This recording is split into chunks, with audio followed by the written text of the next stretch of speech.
Bonjour les amis turfistes, vidéo exceptionnelle pour ce jeudi, bien sûr. On parle du quintet, vous le savez. Le quintet de ce jeudi soir est à Longchamp, quintet très intéressant avec les jeunes pousses sur 1400 mètres, une distance que j'adore. Et j'adore les jeunes chevaux aussi. Bref, on va se régaler à étudier tout cela et à essayer de trouver les bonnes bases et les bons outsiders de ce quintet. Mais avant de démarrer, très important, grosse annonce, les amis turfistes, je suis rentré en contact avec Olivier Pellier. Alors, j'en profite directement pour lui faire de la pub, puisque Olivier, je l'ai découvert comme ça à travers sa chaîne YouTube. Se lance en tant que vlogueur, en tant que, j'ai envie de dire, youtubeur, quoi. Voilà, tout simplement. Il est sur les réseaux, il est partout, il se déplace, croyez-moi. Voilà. Euh, il est par monts et par vaux, comme on dit. On l'a vu au Japon, partout en France, et il continue son programme dans les semaines qui viennent. Eh ben, il est bien rempli, Olivier Pellier. Ça fait très très plaisir. Et j'ai la possibilité de l'interviewer dans quelques semaines. Alors, je peux vous dire que je suis déjà très ému. Euh, mais surtout, on va pouvoir lui poser plein de questions, les amis turfistes. Alors, j'en ai déjà pas mal. D'ici à ce que je puisse l'interviewer, je vais essayer de les trier, parce qu'il ne va pas m'accorder non plus 10 heures d'interview. Mais ce que je voulais dans cette vidéo dès aujourd'hui, les amis turfistes, c'était pour vous, bien sûr. Dites-moi ce que vous voulez savoir d'Olivier Pellier sur sa carrière, sa vision des courses, son avenir, du coup, maintenant puisque après une petite période, là, il a pris sa retraite, Olivier, depuis 1 an maintenant, sa retraite de jockey, euh, à l'issue d'une carrière, bon, on verra ça, mais une carrière complètement incroyable. Il se lance donc sur les réseaux. Bien écoutez, vous avez le lien vers sa chaîne pour aller voir déjà ses vidéos disponibles sur sa chaîne dès maintenant. Donc, regardez quand même ma vidéo, les amis, et après vous irez voir tout le bon travail que Olivier, voilà. On sent qu'après une petite période, peut-être un petit peu de réflexion, de repos aussi, peut-être, Olivier, voilà, il a choisi de se lancer là-dedans et on voit direct que, voilà, il est à fond, Olivier.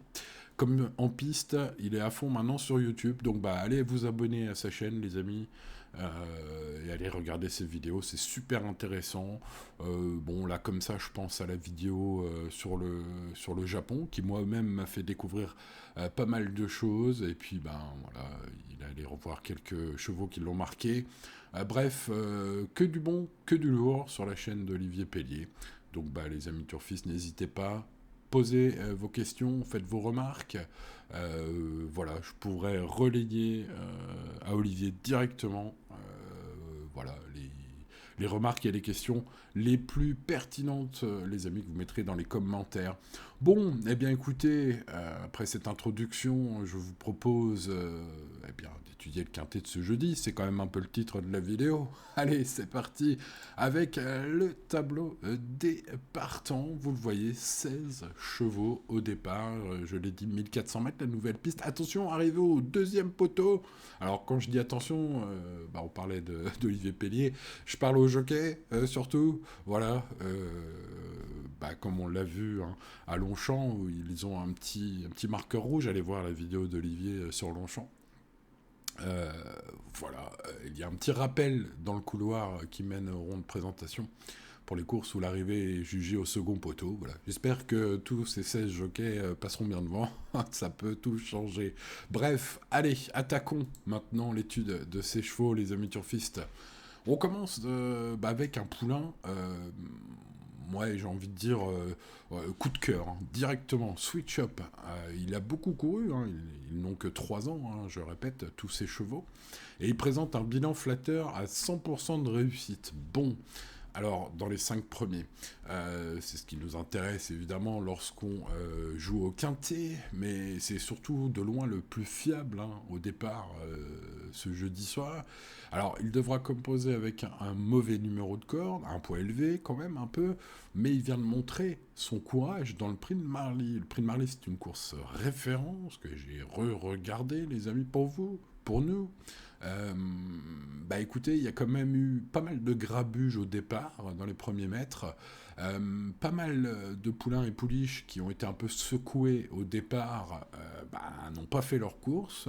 Lui faisait partie de ces chevaux-là et malgré tout, il a quand même gardé une 5e place qui est pour moi prometteuse. Du coup, voilà. Donc, on remet les œillères. On est sur 100 mètres de plus. Ça va pas le déranger. Il a déjà brillé sur 1400 mètres. En tout cas, très bien couru dans le sud-ouest. Bref, Switch Up, pour toutes ces raisons, les amis, sera mon cheval préféré au départ de ce quintet, en espérant qu'il se prenne moins de coups que la dernière fois. Passons au numéro 2, Smile for Me, qui, vu sa carrière, devrait peut-être s'accommoder des 1400 mètres du jour. Hein. Ça devrait être très bien là-dessus.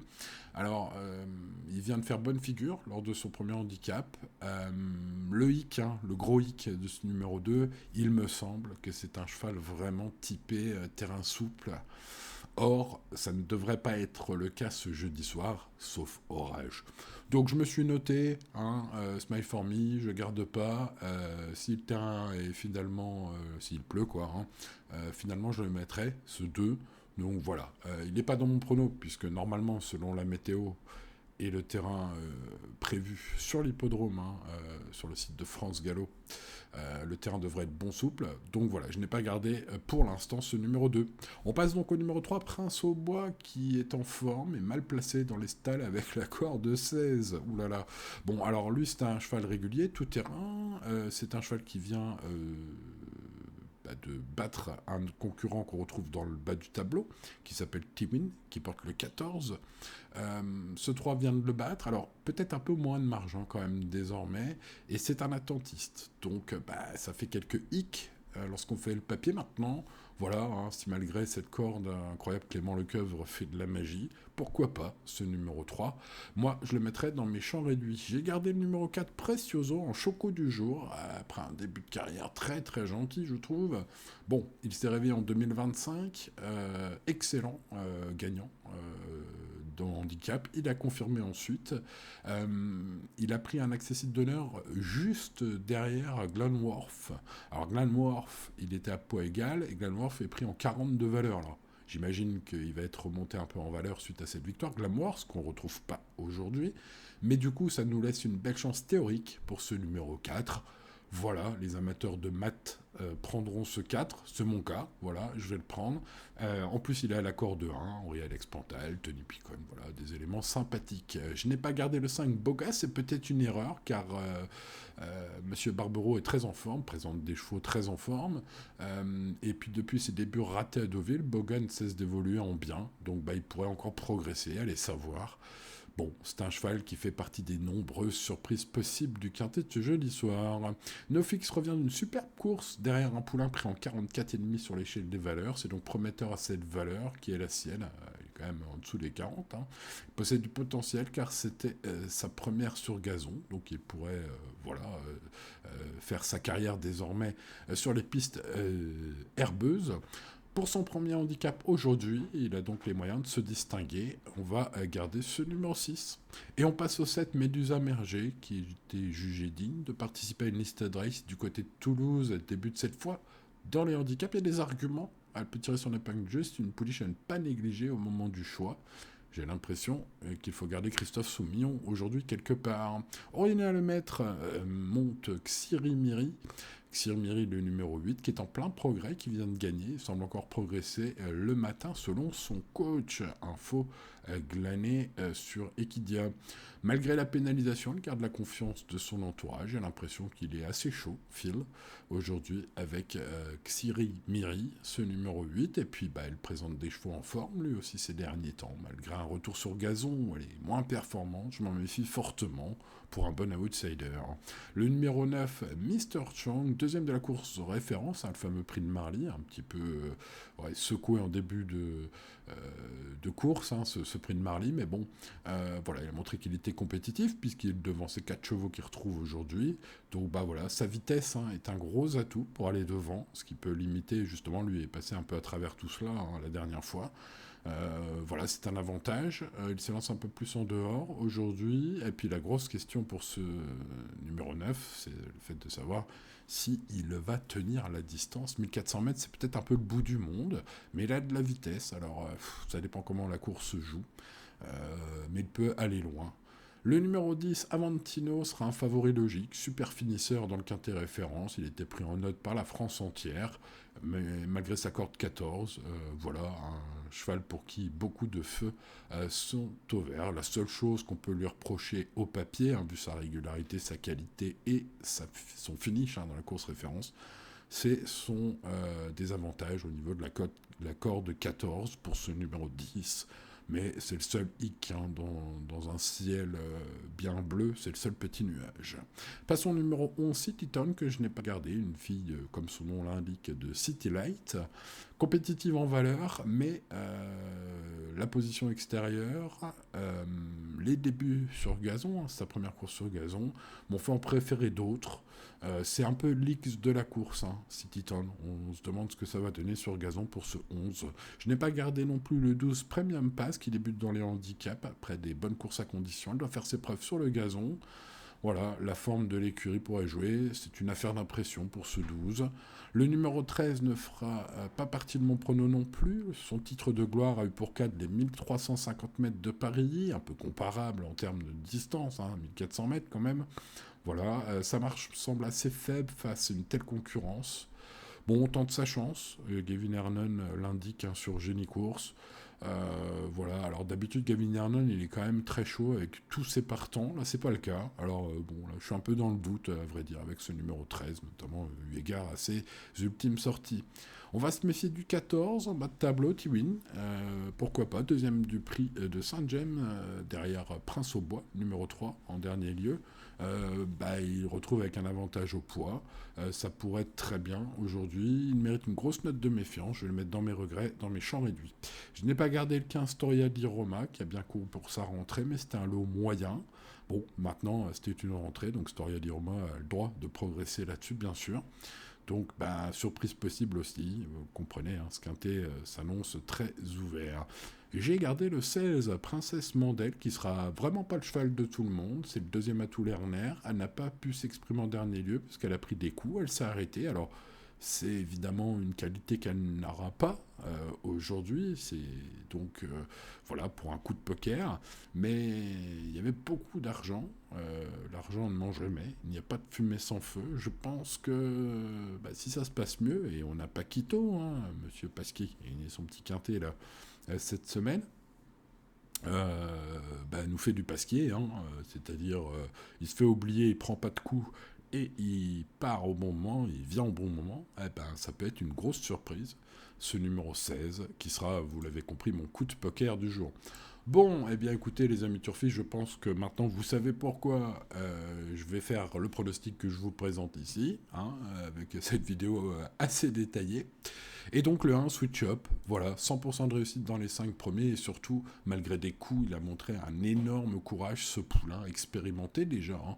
Ce numéro 1, dans le quintet référence, c'était très bien et prometteur, je trouve. Allez, on va croiser les doigts. Avantino est le favori logique, ce numéro 10 vient en effet de finir à la vitesse du vent dans le quintet référence, c'est logique de le garder très haut. Tous les feux sont au vert, sauf sa corde de départ. Ensuite, un petit choco, Precioso, attention à Precioso. Ça pourrait être un joli coup. J'ai l'impression que son début de carrière très gentil laisse la place à une année 2025 de toute beauté et s'aligne avec Glenworth la dernière fois. Il y a des éléments techniques qui vont en la faveur de ce numéro 4. Je tente un rachat de ce numéro 16, Princesse Mandel. Pas de fumée sans feu. La dernière fois, il y avait de l'argent. Il y en aura beaucoup moins ce jeudi soir. Normalement, on verra ça. Mais en tout cas, c'est mon coup de poker à tenter. Je pense que, elle a pas tout montré Voilà, c'est un sacré coup de poker, mais bon, il faut tenter des choses. Bon, vous l'aurez compris, mes trois préférés sont les numéros 1, 10 et 4. Ensuite, quelques bons outsiders avec le 16. Vous savez pourquoi j'ai gardé As, 10, 4, 16. Maintenant, vous allez savoir pourquoi j'ai gardé les autres. No Fix, c'est une chance logique de premier ordre. Médusa Merger, le 7 avec Christophe Soumillon, j'ai l'impression que c'est un bon Soumillon. Hein. Couru Listed Race la dernière fois, ce numéro 7. Ensuite, je mets Mr. Chang, le 9, l'écurie Barberon en forme. Le cheval le mieux classé dans la course référence, ce numéro 9, et Exirimiri, le numéro 8, la forme de Couze, et un cheval qui ne fait que progresser depuis 5 courses, ce numéro 8, jusqu'où s'arrêtera-t-il? Le principal regret est le 14, T-Win, vous savez, hein, jouer en champ réduit, enfin je joue en champ réduit, vous faites ce que vous voulez bien sûr les amis. Et je vais mettre donc ce 14 qui a bien couru la dernière fois, et le 3 Prince au Bois, la ligne de ce 14, qui a d'ailleurs devancé mon 14, le numéro 3. Ces deux chevaux-là font partie des champs réduits. Je vais partir essentiellement de mes 3 chevaux préférés, et puis peut-être varier un peu en quatrième base pour ce quintet. Quoi qu'il en soit, restez raisonnable. Vous le voyez, l'indice de confiance est le 3 sur 10. On va donc rester raisonnable, faire des petits tickets en respectant son budget, et tout ira bien. Voilà, allez, je vous invite une nouvelle fois à aller voir la chaîne d'Olivier Pellier. Comme je vous l'ai dit, je vais pouvoir l'interviewer très prochainement, donc n'hésitez pas à mettre dans les commentaires si vous avez des questions pour Olivier. Voilà, c'était Simon, je vous souhaite bonne chance pour le quintet de ce jeudi, et à demain pour de nouvelles aventures. Ciao, ciao.